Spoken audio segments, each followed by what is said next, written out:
Great to see you again, Bob. Same here. Long time. Luigi. Joe. You are still to this date the most watched ever podcast we have ever done that's on YouTube. That's just unreal. It's unreal. It is unreal because it shows you how many people are just absolutely fascinated by the story.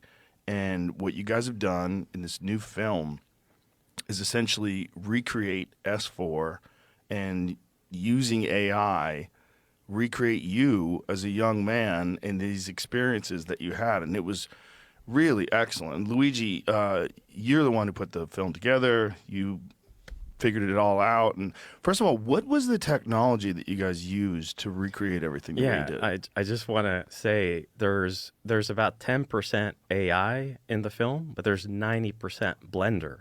And that's actually handmade CGI. So everything you see is all handmade.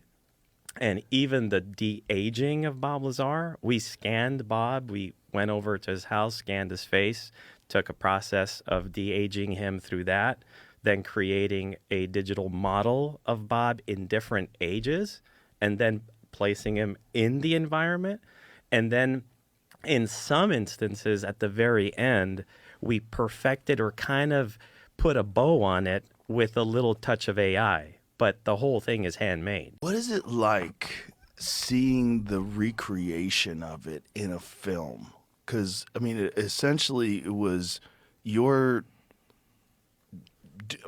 direction, for lack of a better word, your description of it, you telling them exactly how everything was laid out. And then once they recreated it, what is that feeling like when you watch it? Well, the final product is absolutely mind-blowing because, as I've said to Luigi, it looks like you guys downloaded that out of my brain. I mean, you know, you can describe something 100 times, and until you actually make a picture, it doesn't become clear. But, you know, this took years. I think it was like 5.5 years from when I first met Luigi, and he said, yeah, I can do this. And the quality kept improving to where he started showing me pictures, and I went, Jesus, that's really it. It's not really it. It's really it. And, I mean, it blew me away.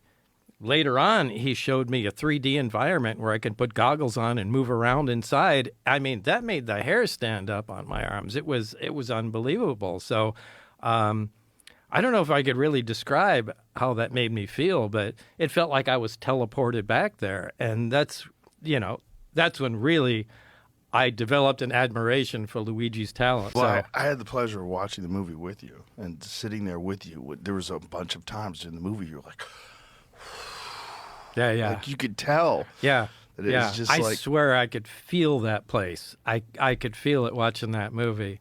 It really freaks me out because, as I've said before, it's not like what I saw. It's exactly what I saw. It's perfect. It's just like Luigi was at S4 with a camera. So it's very unique. It worked. It's a very unique documentary in that regard. And watching it with you, seeing you experience this thing, and then me trying to imagine what it's like for you. You're this young scientist who gets brought in on this thing without much explanation, and then all of a sudden you're confronted by this craft. And you know, the way it's broken down in the film, and you get to actually see you viewing this thing and being in the presence of this thing for the first time.